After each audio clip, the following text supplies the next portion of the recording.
Hello, and welcome back to the Spoilercast, the show where we talk about movies and we don't care about spoiling them. Although today we will be careful with spoiler sections. Yes. Because we have a very, very special movie to talk about today. But before we go there, my name is Tobias, and with me as always, my sister and trusty co-host, Rebecca. Hello. Hello.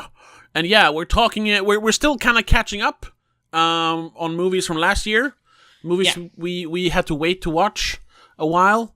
Last episode was Nosferatu. Mm-hmm. As we are recording this, I still haven't uploaded that. I have had an off week. I know. I'm sorry about that. Sorry, everyone. But as of this being up, you will have heard that one. But this week, we are doing another 2024 movie. It's actually one that if you watched our Spoiler Awards nominations episode, you would know that this is one of our favorite movies of last year.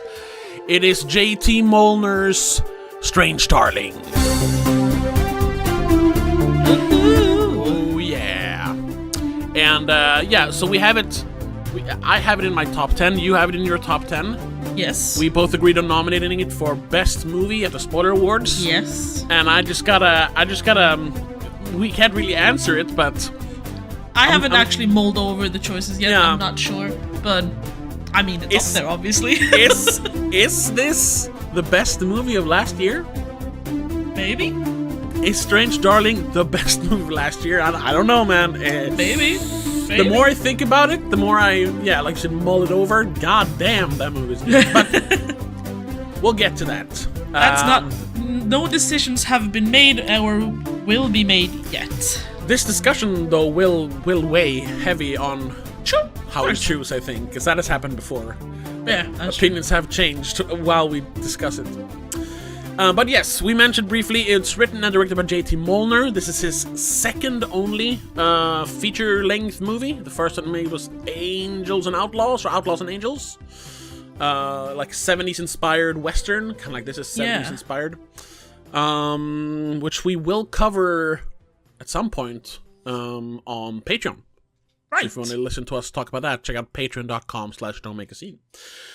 But other than that, it is starring Willa Fitzgerald as the lady, and Kyle Gallner, which I found out you're supposed to pronounce it Gallner. It's not Gallner. We always said Gallner. Okay, sorry. Yeah, I know. It's Kyle Gallner as the demon. The demon. Yeah, and basically no one else. Now there's a few other people, but like they're not. They're in like one main scene. characters. Yeah. And the movie is about then we all know them as the lady and the demon that have met up, presumably meeting in a bar or like hinting at them meeting on like a dating app. They don't really. I think go it's into a dating it, but they have talked before the movie starts. Yes. And now they're about to go to a hotel to spend the evening. A one-night stand, as it says in the blurb. Yeah. And it's the fucking awesome line from the trailer, because they start talking before they're sitting there drinking some beer, smoking. Yeah. And she just, which is very, very modern, very 2024, 2025. She's just like, before we do any of this, I just gotta ask you, because of, the current climate and everything, are you a serial killer? And he's just like, no. It is such a good line. And then the movie, that's not what the movie starts with. The movie actually starts in, because this is a story told in 6 chapters. Yes. And the movie starts with chapter 2. Yeah. Which is the lady running in what looks like prison slacks. Yeah. It isn't. We find out later. It isn't. That's not a spoiler. It's not. It's just clothes she steals from someone. Just happens to look like, a prison uniform. She's running from someone. We do see later. So she's being chased. And then it jumps back to chapter 1. Well, I guess it starts with chapter 3 then. Chapter 2? Isn't it like 4, 2? I don't remember which order, because they jump back and forth. Yeah. Like, I think maybe it starts with chapter 3. I didn't write down the order, I'm sorry. I think it starts with chapter 3, then jumps to chapter 1, Then we see chapter 4 in the house. Then it's back to chapter 2 when they actually go into the hotel. Maybe that's the one. Yeah. However, it ends on chapter 6, which is good. Yes, because obviously the ending, you can't really just show the ending until the actual end. Spoil way too much. We can't really say, because of that nature, there are a couple of twists in the movie. Pretty big ones that we don't want to give away. So until we get to, I guess, the spoiler part. We will have a spoiler section later, but we'll give you ample warning before that. Yes. But because in the nature of the movie, the spoilers in chronological order comes pretty early in the movie, but we don't get them until like halfway through. Exactly. Because of the non-chronological order of the movie. Yeah. So we can't really say much more than, they meet up, and then, a cat and mouse game or chase is basically the rest of the movie. Yeah. Where that's the trailer. The demon chases the lady. Yeah. We can, however, talk about our initial reactions to the premise or setup, as it says in our new little document we're using here to try. Hey, don't give away the magic. Of course we do. But I was honestly, I'd say more to like the actual movie, because I didn't have any knowledge of the premise or the setup before going into this. I'd seen the trailer. I'd seen the poster. I'd seen Relator Media's video about it, but not their spoiler section. Only the first half of their video. So I knew a little bit about it. And I got to say, my initial reaction to the premise or setup was good, but my initial reaction to the movie was bad. I did not like the opening. I think I mentioned that when we talked about our top 10 lists. Because the very first thing you see after the title cards or production company cards is a Texas Chainsaw Massacre style rolling text with this is the story of the 6 days between in the years 19 of whatever, yada yada the electric whatever electric lady, I think it was. EL yeah. The serial killer known as the Electric Lady, which is also just huh? That's not... The hell does this have to do with anything? Yeah. And then you get the slow motion. Well, then it says big bold letters, shot entirely on 35 millimeters. Which is just awesome, but also kind of braggy. Have to show it off like that? Yeah, it's whatever. But like we mentioned before, that was probably because half the budget went to film stock. So that's probably we just want you to know. We didn't spend the money wisely. But then there's this long slow motion shot while the opening credits roll over some. I think it is Love Hurts, right? Some version of Love Hurts. So, yeah.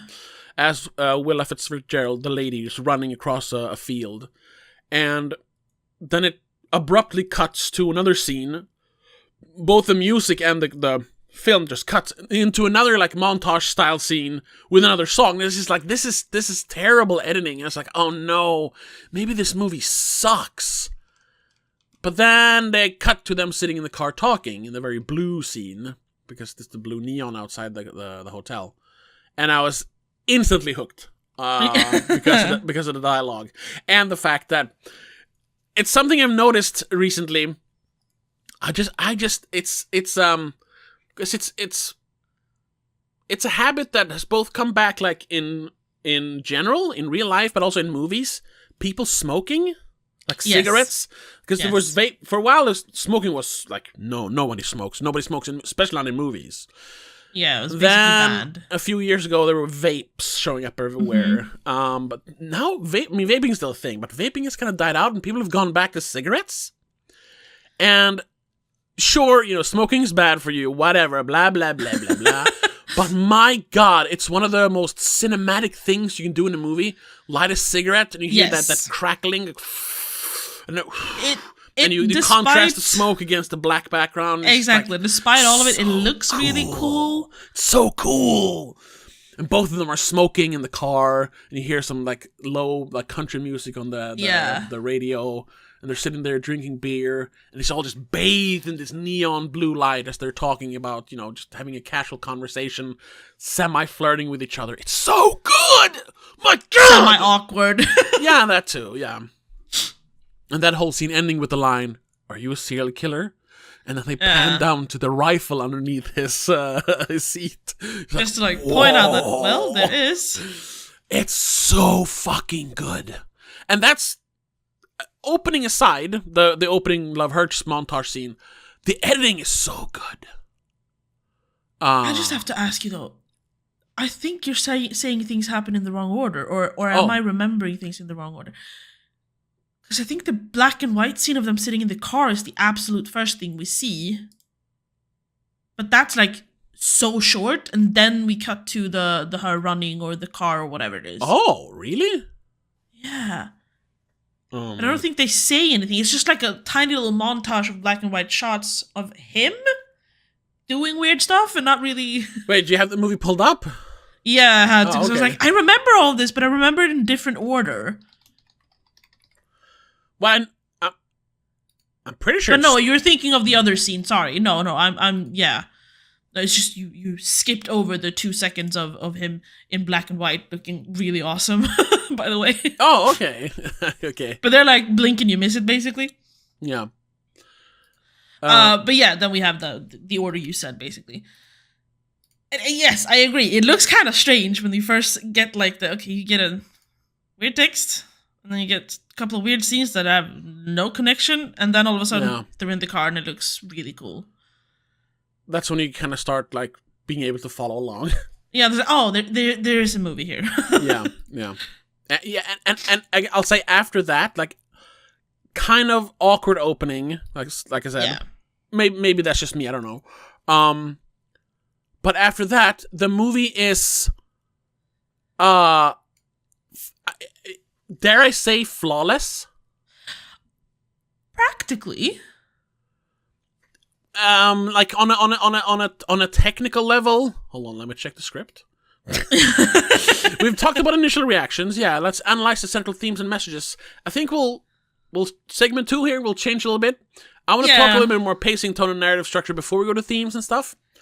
The fact that it is told in a non-linear fashion really helps, though, with maintaining pacing. It never slows down, even though a lot of it is just them sitting in a bed.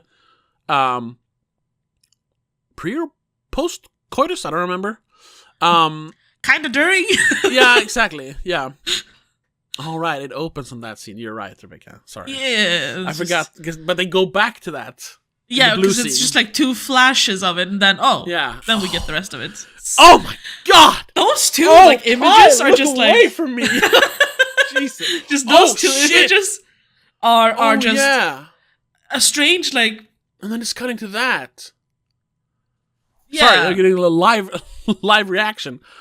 Yeah, I haven't, like I said, I haven't rewatched this. No, but those 2 just flashes in black and white are very odd because they have nothing to do with anything at the point. It's especially not since it looks just like the artsy versions of we shot these and you could.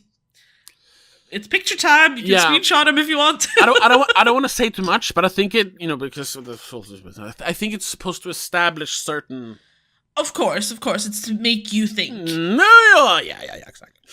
But we have the stupid car thing. Whatever. Yeah. I have to pause it. Pacing, yeah. Pacing, tone, narrative structure, tone also. This is weirdly darkly comedic for most of the movie. Yes. But then there are moments of just pure horror, which is why I think this is I think it's labeled as a horror movie or horror thriller. On IMDb, we have erotic thriller, psychological thriller, horror, and thriller. Yeah. So they've separated them, but yeah. Yeah. Although I wouldn't say this is an erotic thriller. I mean, no. Yes, a lot of it centers around them having sex, but an erotic thriller is a different kind of movie. That's exactly. Basic it's a what's the word? Oh, never mind. Like it's a meetup, but that's about all it is, and then that kind of disappears. It has nothing to do with what actually happens. No, exactly. It's not like what's it called? Single white female or Sleeping with the Enemy. You know, the 90s sleaze thrillers, Sliver. Which is all just sexual tension and nasty. Exactly. The sexual tension or whatever disappears. Well, not immediately, but not like, immediately. Once it's in there, it's not there for very long. No, yeah. So, but I like I said, I think that the tone is perfect. Oh yeah. Tonally, it's perfect because it's always you're never quite sure, you know, what is going on because of the structure, and it's always, you know, we kind of get like I think we can talk about that. Turns out, the lady has like she likes it rough. Yes. I don't know what her specific fetish is. Kink of some sort. Yeah. I don't want to say, because that's very controversial, but you know, rape play, but it's not quite that. Not quite, but tendencies, I suppose. Yeah. And the demon though, Gallner, he just like, this is the first time they're meeting, and he's kind of like, okay, just goes for it.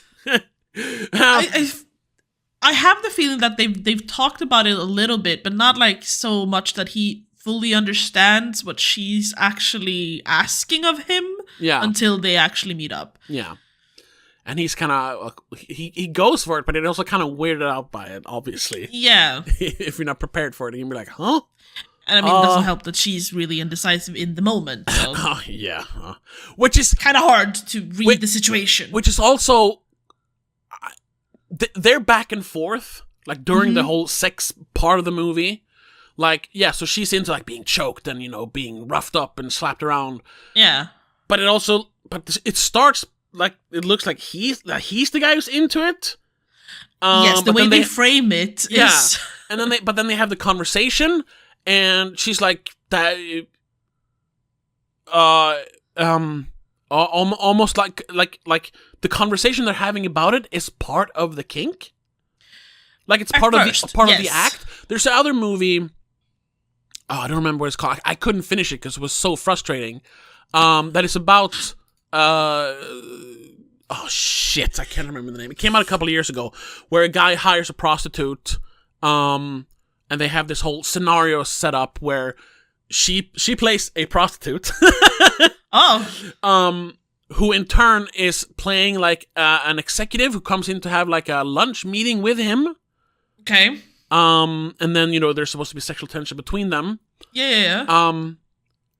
So that's his kink. It's like a power play thing. Like, I'm the big bad CEO and you're just some, you know, whatever. Assistant. Yeah. Basically. And then like 10 minutes into the movie, they're like, no, that's not it. Because he has a whole script. Like, he's very detailed. He has a whole script. Like, no, that's not part of the script. And then they start like arguing about what she was actually supposed to say and why he didn't follow the script. And then you realize that that's part of his kink. Because then he wants the whole directing thing as well. Yeah, because him complaining is like, well, now you're being a naughty boy. So then he has to start cleaning the bathroom. So you never know when the kink ends and reality starts. And I was just like, what is happening here? I was just turning it off. We have a little bit of that almost in this there, one but as well. Then, you know, yeah. But then it gets kind of clear what's actually happening. Yeah, it doesn't go so far as that it becomes frustrating. No, because they have a safe word, which is used. Sorry for screaming, by the way, but that was, I'll try to figure out the name. It's so frustrating. Anyway, sorry. They have a safe word here in Strange Darling that is used eventually. Yes. Was it Mr. Snuffleupagus? I think so, yeah, because that's the name of the like chapters. That? Yeah. Snuffleupagus. Which is... I feel like I've heard that before, and I don't know where. It's a character. Mr. Snuffleupagus is a character in something. Something. I don't remember. No, me neither. Because I remember just going like, what the... Why would you choose that? I mean, it's a word that won't come up. Exactly. You can't have your... Which is why you usually use something like that. But... Usually the joke is Oklahoma, but I also know that it's like a safe word that people actually use, because who would say Oklahoma in the middle of a sentence? Or like... I've heard pineapple is something people use as well, because who talks about pineapples in the act? Like, Yeah, you can't have it be stop, because then it's no fun. No. That doesn't... Stop and no doesn't work. You can't use that. By the way, the movie, it's called Sanctuary. It came out in 2022. Stars Christopher Abbott and Margaret Qualley. That's why I watched it.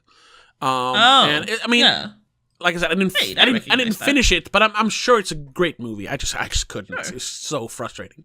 Anyway, the pacing of the movie, because we never really finished that, is phenomenal in one specific reason, which for me is the fact that they cut between the chapters and mix it all up. Yeah, because when you're feeling like they're just sitting here talking about her being like feeling weird about having a weird fetish, and you're like, not that it's slowing down, but it's just at the exact right moment to kind of switch it up. They cut to later when she's being chased. Yes. And it's like, yes. So you can't immediately you just get thrown into things are happening, even though you don't really know what is happening. Things are happening. Yeah, you realize like, so their little meetup escalated into something. But you're also thinking like, because when you find out about the fetish, or her sexual proclivities, you're like, is this part of the? Is like her. Is she in? Because she also asks him in the very beginning. She asks, "Are you a serial killer?" Maybe she's like into the whole chase thing. And I don't know. That's a thing too. Apparently, yeah. I've heard. women. That's why women love true crime stories. It's like it's as close as you can get to being murdered without being murdered. Yeah. That's a joke. I stole that joke from a comedian or whatever. But that's true. In some cases, it's like, it's so titillating. It's the thrill of like being involved in something like that without actually being in harm's way. Yeah, exactly. That actually makes sense. But at the same time, you're thinking like he's actually like shooting at her with yes, it's not like fake. He's shooting at her with real bullets. It's like this. Then it's no fun anymore. This can't be part of the thing. Somewhere this got out of hand. I mean, it usually ends before physical harm with weapons is dealt. yeah. As far as I know. Yeah. But the thing is, at this point though, when she arrives at the house, I'd say we can't really talk about the plot anymore there. No. Because that's when things starts happening. Yes. She arrives to the house and says, like, please help me. There's a crazy guy following me. That's about it. We can, skip into performances or like technical stuff and stuff like that instead. I want to just talk about though, because while we were watching it, I was trying to figure out like what is the movie about? What is the story about? The plot is obviously, the whole cat and mouse thing, but what is the story actually about? And at first, because of her like strange kink or fetish, whatever, and then preferences, when they introduce the couple who lives in the house that she comes to, they're having like the most indulgent breakfast ever. Like it's like pancakes 20 strips of bacon, like bathed in butter, and giant pancakes slathered in cream and jam. Say it at one point like it's supposed to be extravagant today. Yeah. But I don't remember why. And they're just hanging out in their pajamas, even though this is like later in the day. Like, and I was just like, is this like about indulgence? That because obviously. You shouldn't kink shame, but having a kink about being like murdered isn't the most mentally healthy thing to have. No, that's usually part of like trauma response. Exactly. So it's like, is that what it's about? It's like her dealing with that, or is it the movie dealing with that and then showing them having this obviously unhealthy, indulgent breakfast? Like we chose.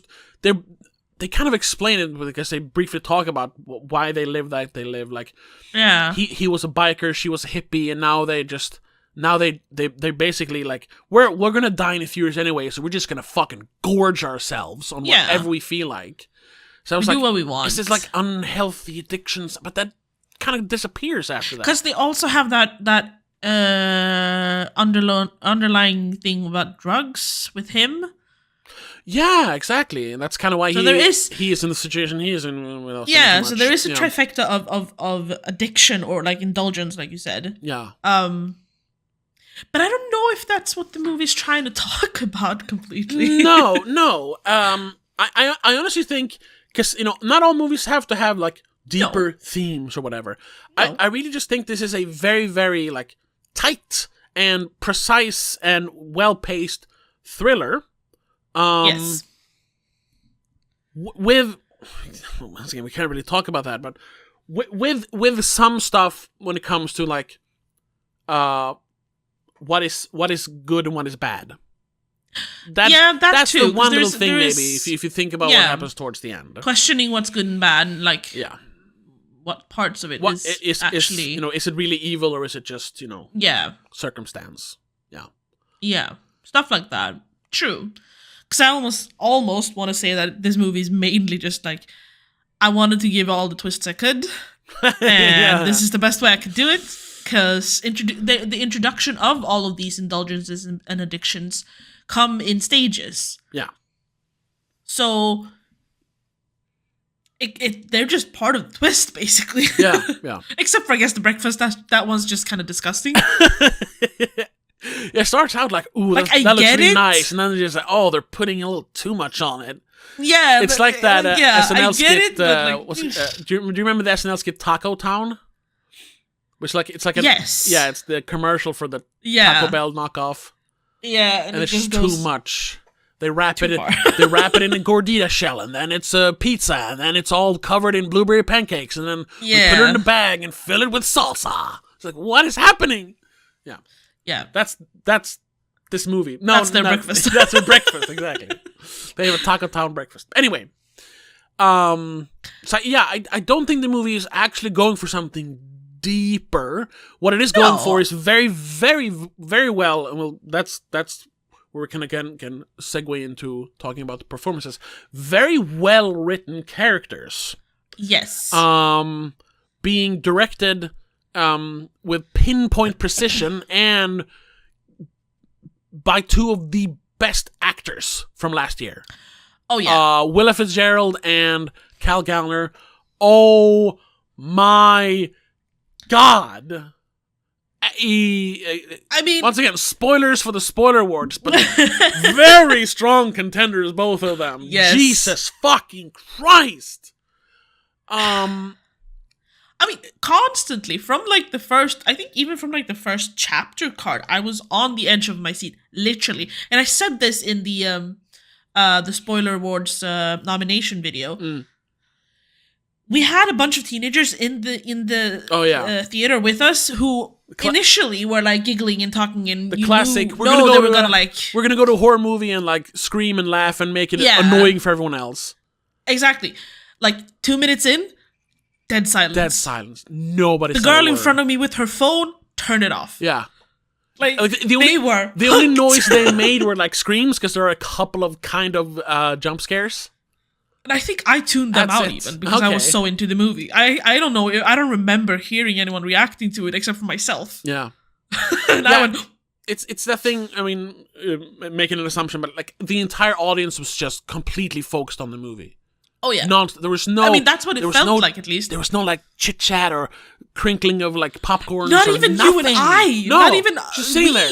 Which is unfortunately, it's a bit of a cinema faux pas, but we do tend to whisper sometimes. Yes, but here, nothing.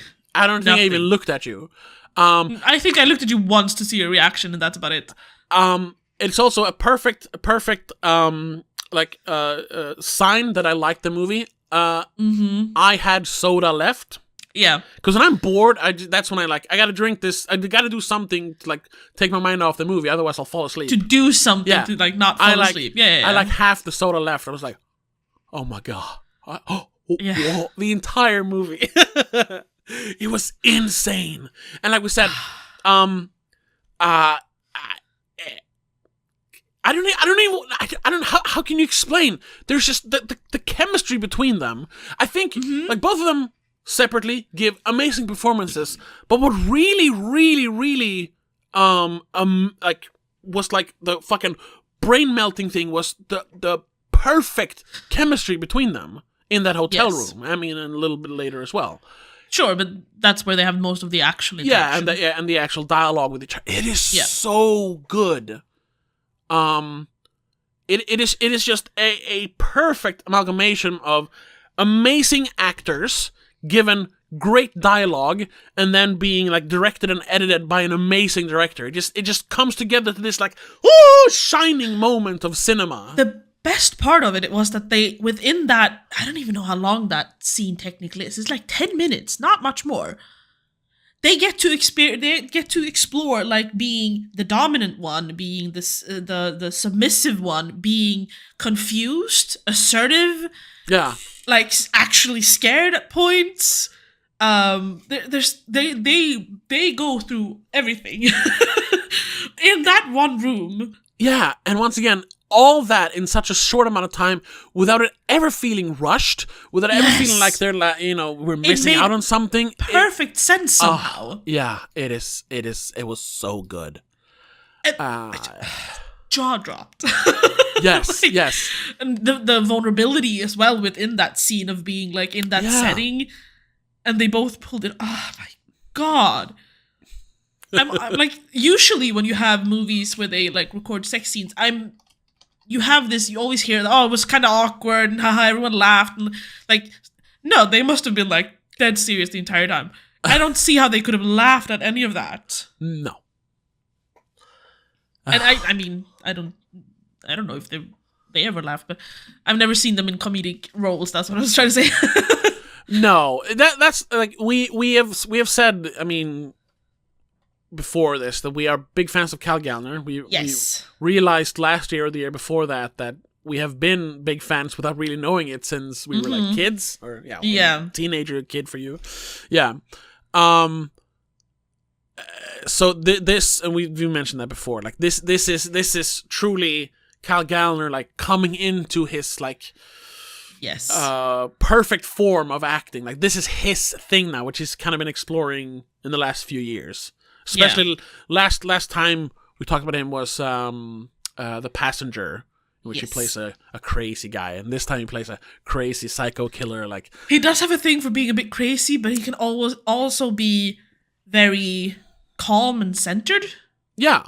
Within that crazy somehow. And of course it has to do with the writing, but I also think that him in those kind of roles really finds the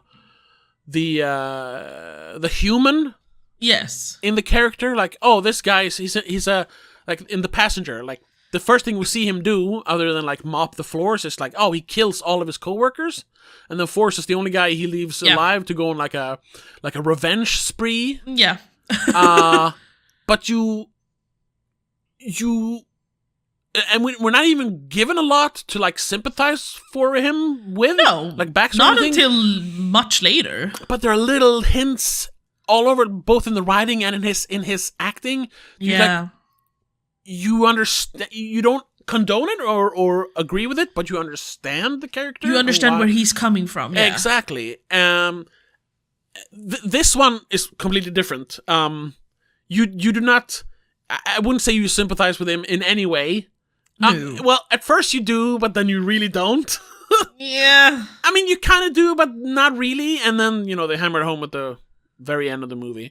But I think I switched between not at all, very much so, and not really. Not really, yeah. But he is just you're mesmerized by him as that character. It is so weird it's so hard to explain, really.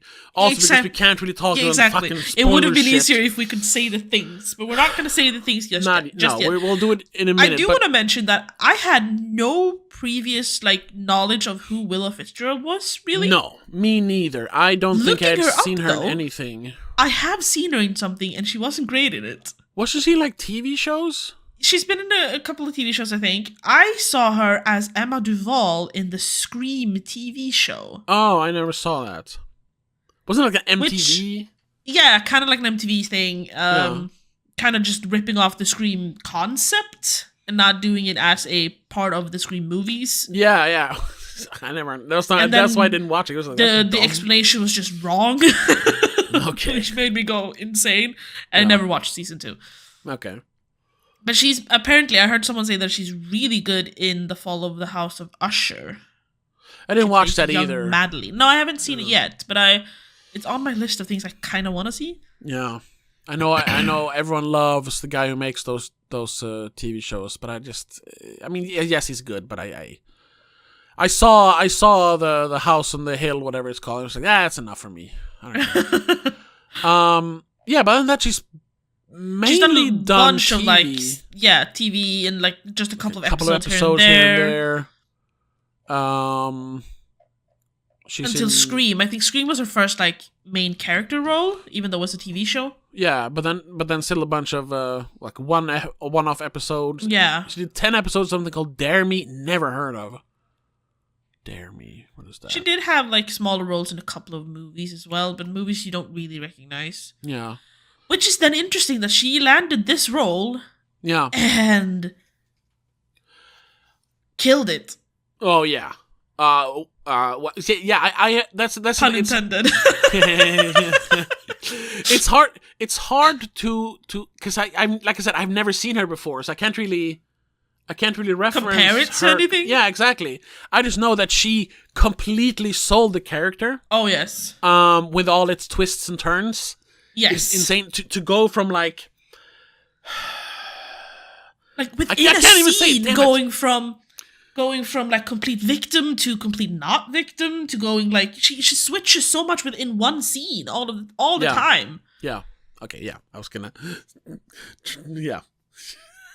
I know. Yeah, but no, you did. Even you did better than I was gonna do. The bedroom scene is complete victim and then not victim and like oh yeah. The bedroom scene. It's not a bedroom, it's a motel room. Yeah, motel room, yeah.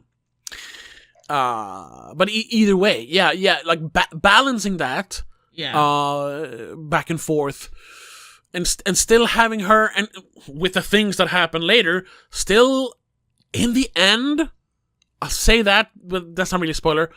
Have her be sympathetic, sort of. Actually, not just that we understand her, but being sort of like, yeah, so weird. But completely believable because of course the writing and directed by JT Mollner, but also her performance as the lady is just like, whoa. Right, I wanted to check out because someone mentioned something about the cinematography being done by Giovanni Ribisi, which is he's like always he's an actor. And he also had a voiceover role here actually. He does? He's the voice of someone called Art Pallone. I don't remember that character. Was it like a radio host or something? I think he's the cop on the radio. Yeah, he's the cop on the radio. That's the one. Yeah, he was a radio something. Yeah, that's what I'm... No. I love that. I love him as an actor, by the way. Yes, I know. For maybe not from everyone, but by like podcasters I followed. Yes, Compton mainly. They liked to make fun of Giovanni Ribisi. I mean, he does play a lot of weird roles. yes, he did. And he does it very good. I recently rewatched Friends, the sitcom. Oh right, he's Phoebe's brother, yeah, half brother, and like very weird. Such a weird character. But I guess because I think he's a producer as well on this. I think. Yes. Yeah. So I think he just like, yeah, I probably like got the script somehow and was like, yeah, I'll help produce this. But like, I've always had this dream of doing the cinematography for a movie. Can I do it? I'll give you money, basically. He's done cinematography for 3 music videos and 1 short before. Oh, okay. So obviously he has like, I want to. Can I please just try it for this one? Because the concept is cool and all that stuff, probably. Yeah. And like I said, everyone's like, yeah, sure, why not? It's, I mean, it's not a movie that has a lot of like super technical shots or whatever. No. But for what it is, the cinematography is perfect. Yeah, there's such a balance in some of the shots that make it look very artistic. Yeah. And that's something which is also a combination, I think, with the cinematography and the directing, of course. Yeah.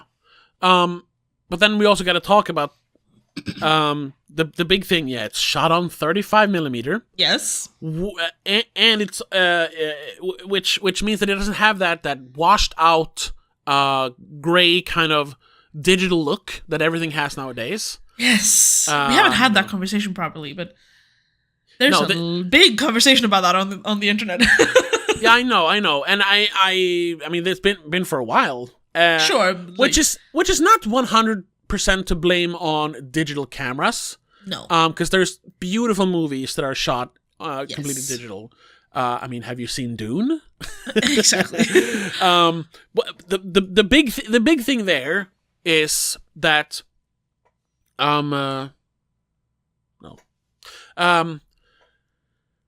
when you do effects heavy movies, because the main thing that people brings up when it comes to washed out movies nowadays are, and then it's not even me being like a spiteful. hater. Yeah, a hater.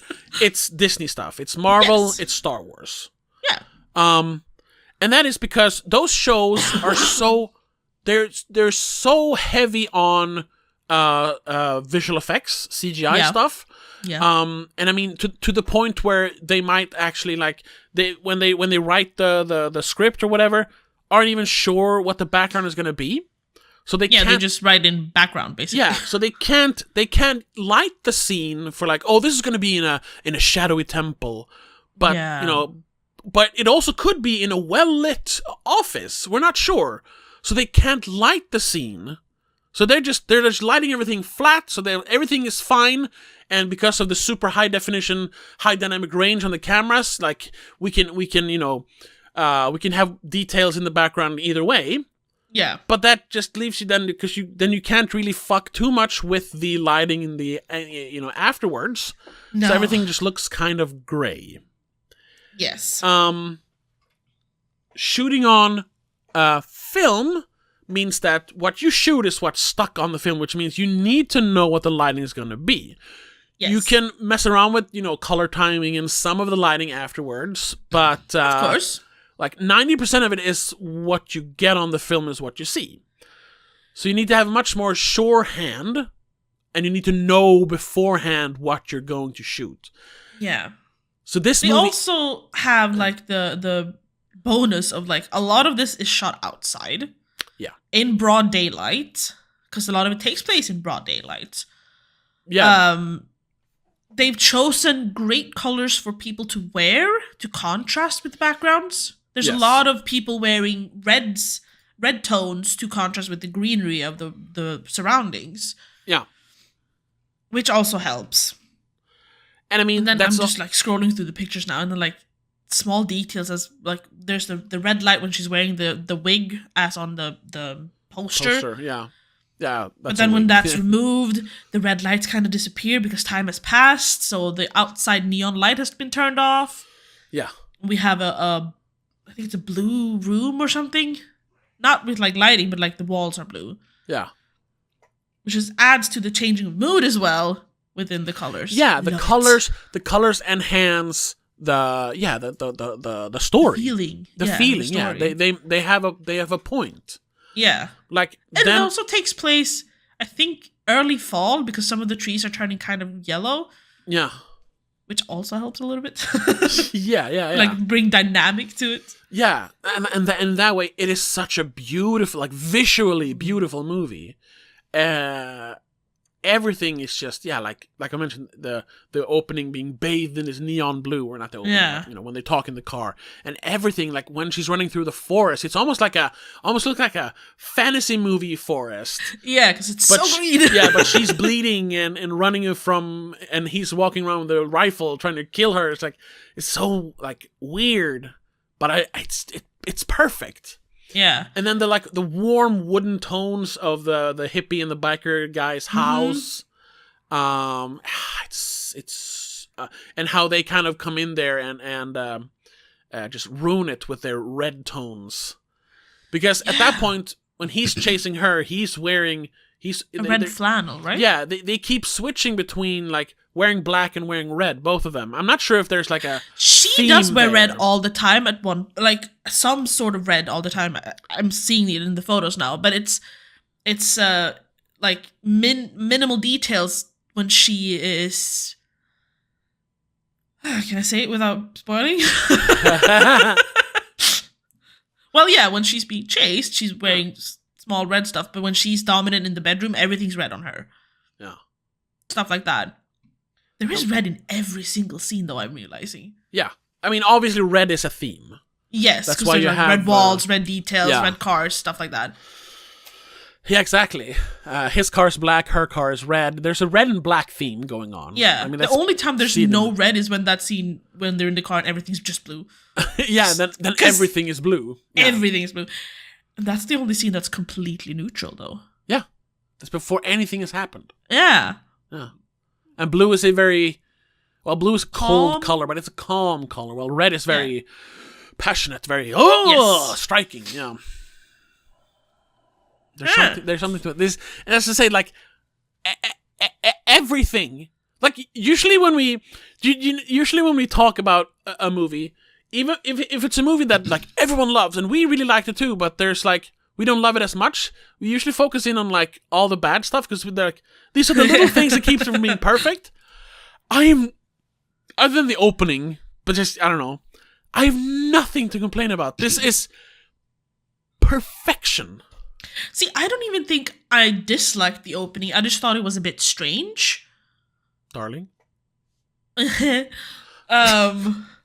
I mean, could be a point to it. It's supposed to be a bit strange, because the rest of the movie is technically very strange. Throw you off? I don't know. Yeah. Maybe. It is. The entire movie is really strange if you think about it. Yes, it is. Yeah. So, I mean, I think it's just to, like, kind of throw you off a little bit, kind of, like, build assumptions, really. Like with the black and white photos, the first thing you see, like, that makes you assume something about the male character, which enhances already underlying assumptions about men in these kinds of situations, if I'm being honest. Yeah.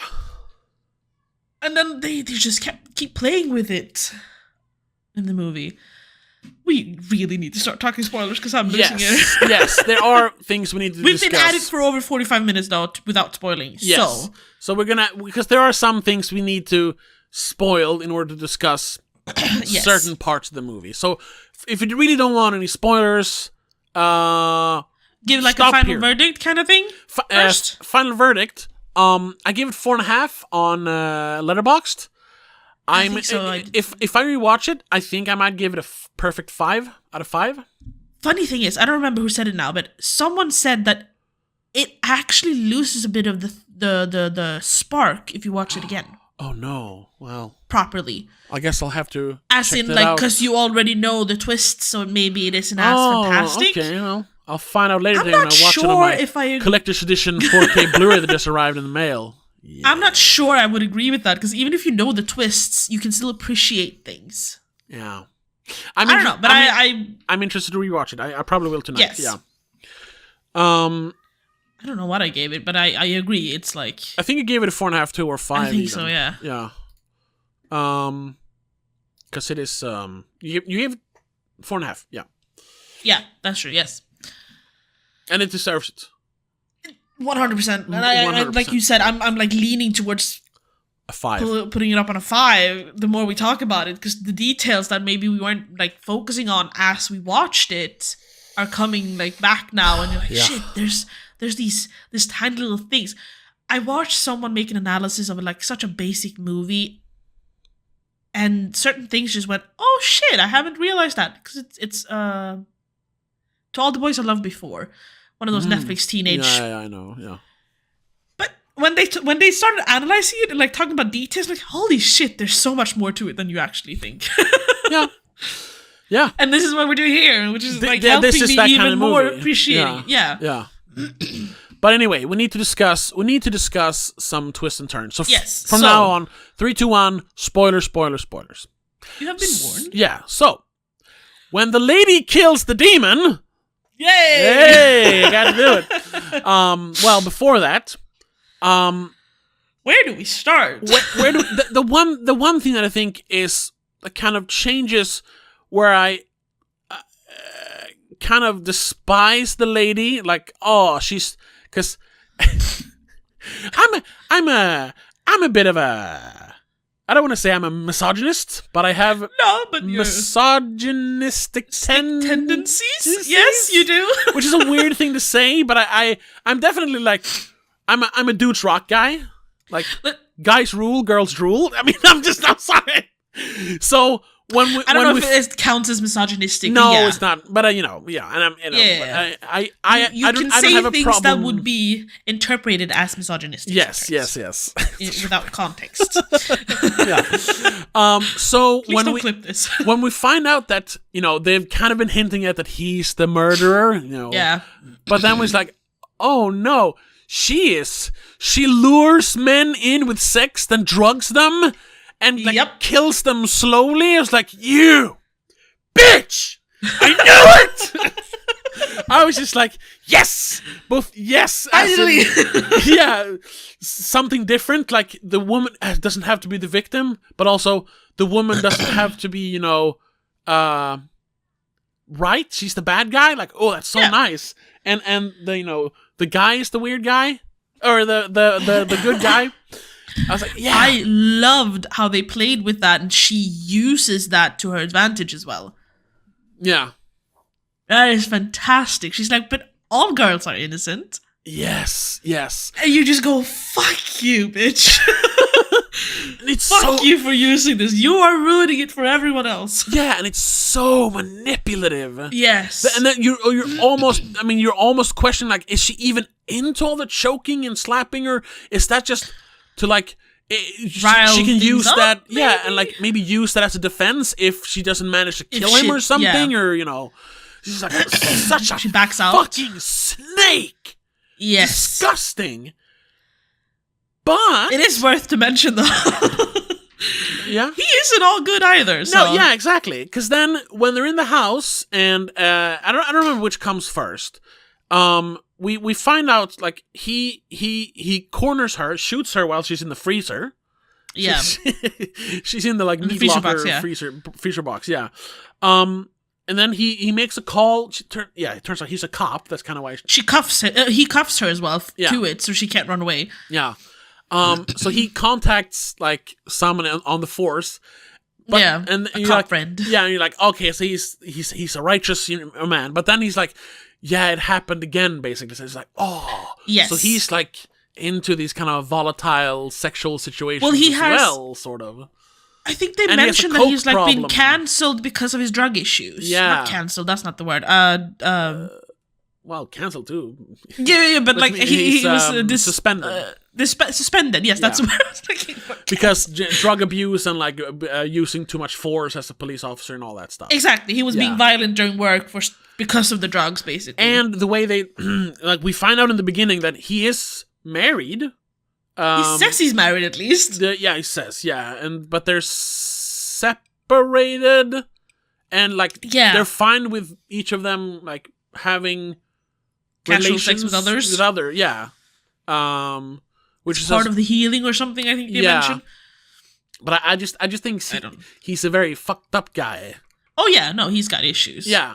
And that is then reinforced when we cut back to the very first moment they go into the hotel. Well, they start fooling around. Yeah. She mentions early in the movie that she kind of like... they like hint at her like... She mentions like she sees things. Yes. And you're just like, oh, she's a little crazy, I suppose. Or like she sees things in people or something like that. Yeah. And then the first time she really touches him... There's like a flash of a demon. Like, oh. Which is why he's called the demon. Yeah. And you realize that she is the electric lady. She is the serial killer. Because she tries to carve in... Oh, she does carve in EL in his chest when he's drugged. Which they never explain, but also you don't need to have an explanation for it, but it's just nice detail. It's her calling card. Yeah, exactly. But why is it EL? I don't know. Because electric lady, and why she's electric lady, I don't fucking know. that's what I mean. Yeah, it's just a name. But it's also because then you it's never spelled out, but you kind of like so she probably does this to her victims, and if she touches them and sees a demon, she kills them. Yeah, that's something like that. Yeah, because she gets picked up by two police officers that come to the house to save her. She like immediately kills one of them. The guy was played by what's his name, Stephen Michael Quesada from Breaking Bad. Gomi from Breaking Bad. Yeah. Supposedly then because he's also has a demon in him. However, she doesn't kill the lady. No, but that could also be interpreted as, because when they're in the house and they discover her, he goes, no, this isn't protocol. We have to like secure the house first. And she goes, dude, she's been abused. We need to make sure she's not dying. She's shot and abused. We need to take care of her. We can't just leave her. Yeah. Handcuffed to a freezer. Like, come on. So it's also the whole thing. She's showing her kindness without really knowing what's going on, despite her maybe being the assailant. Yeah. I think that's part of it. But then the very end of the movie is she gets picked up by a lady in a pickup truck. And then the hippie lady from the house that she, she survived. She kills both of them, but turns out she survived. So she comes running down the street like, no, that lady in your car, she's a murderer. She's a crazy. Yeah. So she pulls a gun, but the lady in the car then just flat out just shoots her. Yeah. Self-defense. And then starts like, oh fuck. So it's self-defense, but she immediately calls the cops and says like, I'm taking her to the hospital. And as that's happening, the lady just watches this lady, damn it, this woman in the car. Driver. Yeah. And once again, they don't explain it, but at least I interpret it as she's trying so hard to see, like, is there a demon in her, but she can't see anything. Even though she shot her, she, like, kind of, like, respects her for being, like, one of the few good people. It looks like she either gives up or just goes, well, I can't attack her. Yeah, because she didn't do anything wrong. Yeah. She's a good person. She did the right thing. Which is weird, though, that only women have so far been good people in this movie. Yeah. But it could also be a woman thing. I'm not entirely sure. But I think that, yes, believe me, that was going through my misogynistic brain as well. Like, of course, all the good people are ladies. But she also does just point blank shoot women in the face. That is stab. She shoots one and stab one? I don't remember. And steals the cleaning lady's clothes. Oh, yeah. No, she does. She doesn't have a gun then. She stabs them. Yeah. Yeah, I don't know. So, like, yes, the only two people she does leave are women, but she does also kill about as many women as men in the movie. So, yes, that's true. Which I think, fine. I was fine with that. Whatever. But that final shot of her, like, I'm sitting here with a good person. Like, you almost get the feeling like she's never met a good... That's also hinted slightly at that all her life, all she has seen is demons. That's why she become a serial killer. Like, she started killing all the demons she sees. But here, at the very end, she gets to be in the presence of a truly good person. Unfortunately, that good person shot me, and I'm slowly dying. But at least, But she's still trying to help me. Yeah, exactly. And as she's sitting there, as her life is slowly draining from her body, the color is slowly draining from the picture. And it's like a minute, or maybe even longer. I don't know, but I don't know. Time is feels weird. Feels kind of long, yeah. She just dies. But does she, in one lot. Well, I interpret it as that way since the color drains from the film. That's true. And I also think that would be because yes, but considering that the color comes into the movie when she's running on the field in the first shot we see her properly, it could just be too close it kind of thing to like loop it back. Yeah, maybe. But I also think that even though she only kills bad people, demons. I'm sure she does so.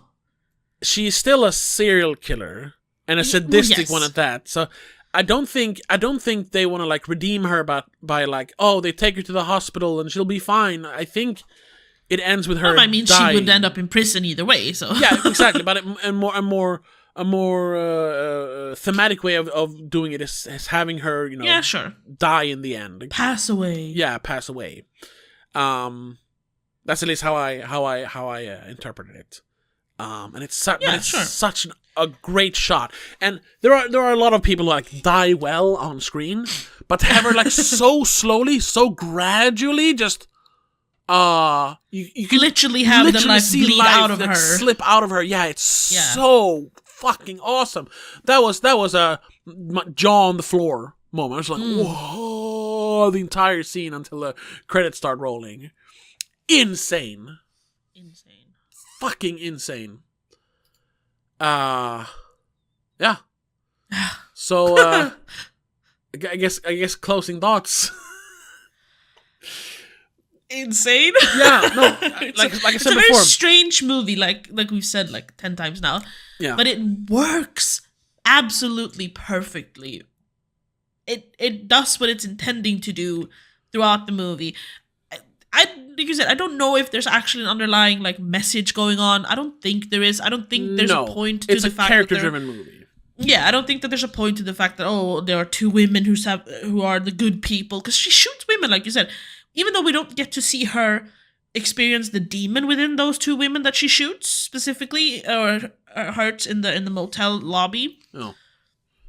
Or the old lady for that. We don't get to see her like see a demon in her. Those three specifically are probably just in the way. Yeah.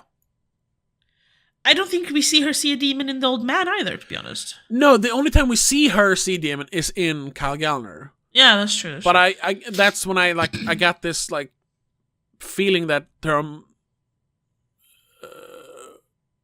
that she sees it in other people as well. We just don't get that flash of a demon. Yeah, I think. Yeah, that's true. Also, I mean, she's just a serial killer. She could be.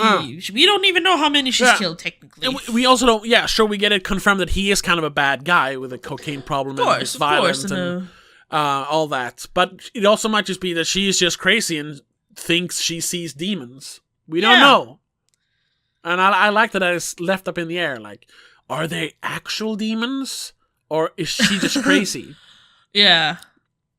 I also like that there's no distinguished like good people, bad people. Everyone has good and evil in them. Except for that last lady. Well, no, she also has bad things probably in her.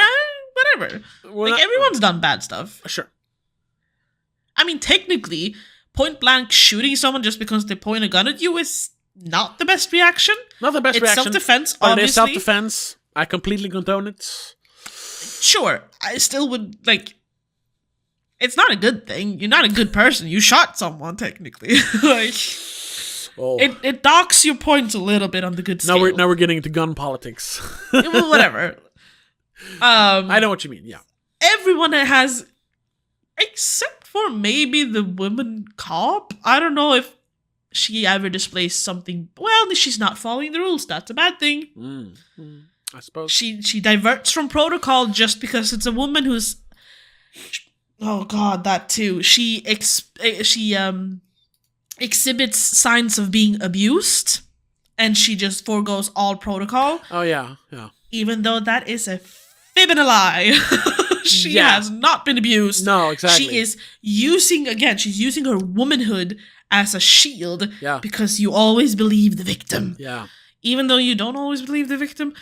No, but in that situation, you kind of always believe the victim. If you find a woman with her clothes half off and crying, screaming, bleeding, you're gonna believe the victim.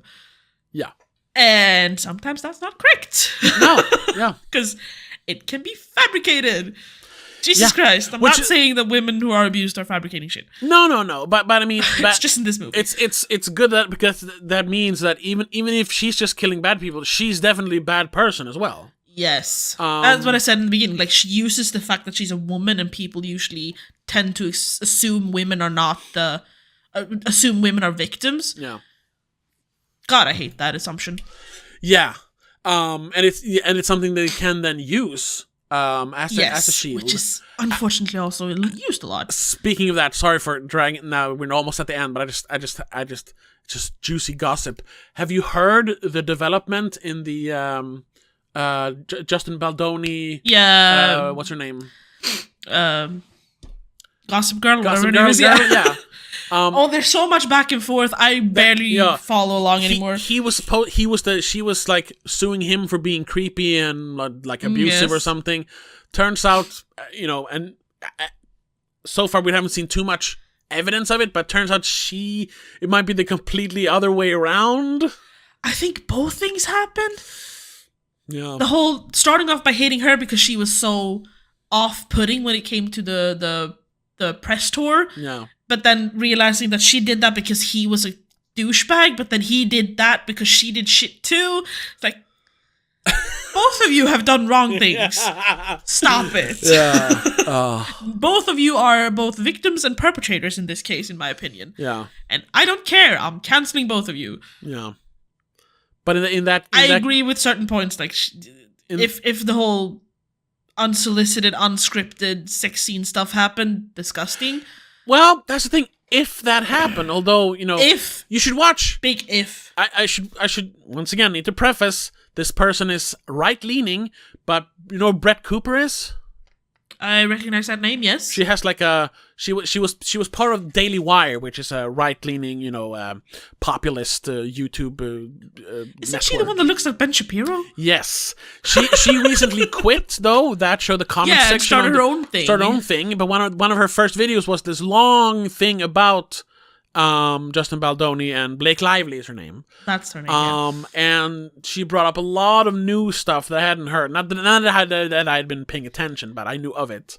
I've seen like 2 or 3 videos by 2 or 3 different people, and they're all like going back and forth in each video, going like, so this is the issue, and then, sorry, but apparently this is the issue, and then, I don't know anymore. Is this the issue? But are we too quick to judge? You should watch that. You should watch her video on it. It just Google Brett Cooper and her new channel. I have an issue with her though in general, but maybe. Yeah, I know, because she's part of like a right wing pundit page. I know. However, her new channel is definitely more focused just on like she likes celebrity gossip. That's what you really want. Yeah, but she's obviously she has those. She still politics. has her values. Yes. Not that she's like super, super right wing, but yes, she leans that way. No, it was probably exaggerated when she was working with those people. Yeah, but check out that video because I thought there was a lot of juicy information about the case there.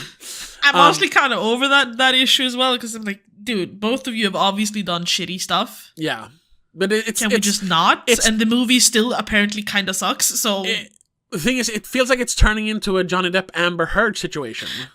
It is mentioned that Baldoni has used that same PR team as John Depp did.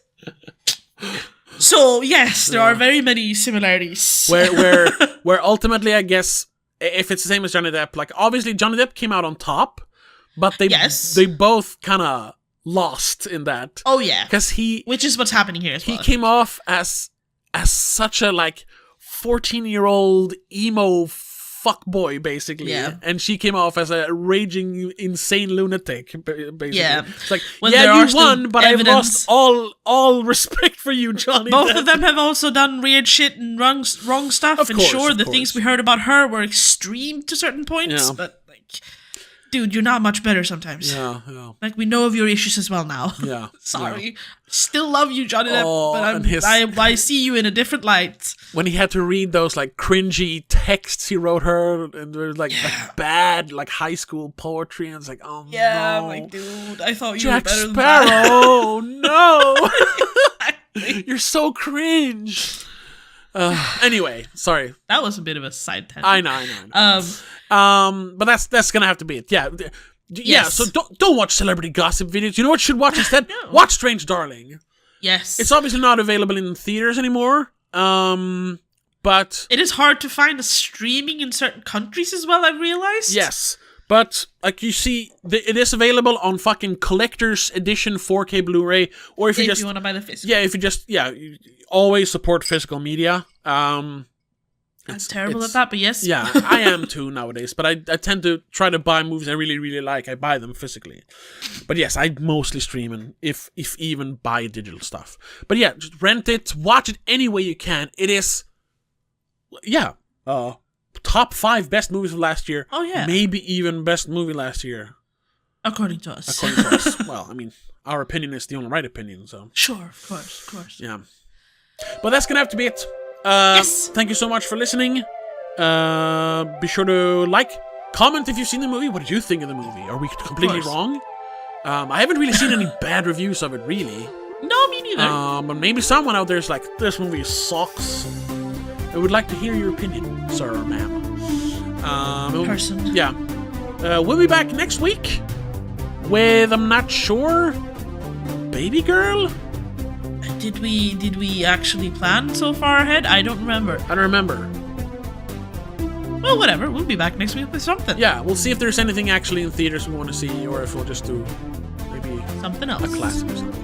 And also, if you want to hear us talk about Outlaws and Angels, I think it's going to be the next and the first proper Patreon episode of this year. Yes. Check us out on patreon.com/don'tmakeascene. But yeah, that's it. So until next time, have a good one. Bye. The Spoiler Cast is part of Please Don't Make a Scene. It's produced and hosted by Tobias Vedén. Co-host is Rebecca Vedén. Executive producer is Annika Vedén. I also want to give a shout out to all our patrons over at patreon.com/don'tmakeascene.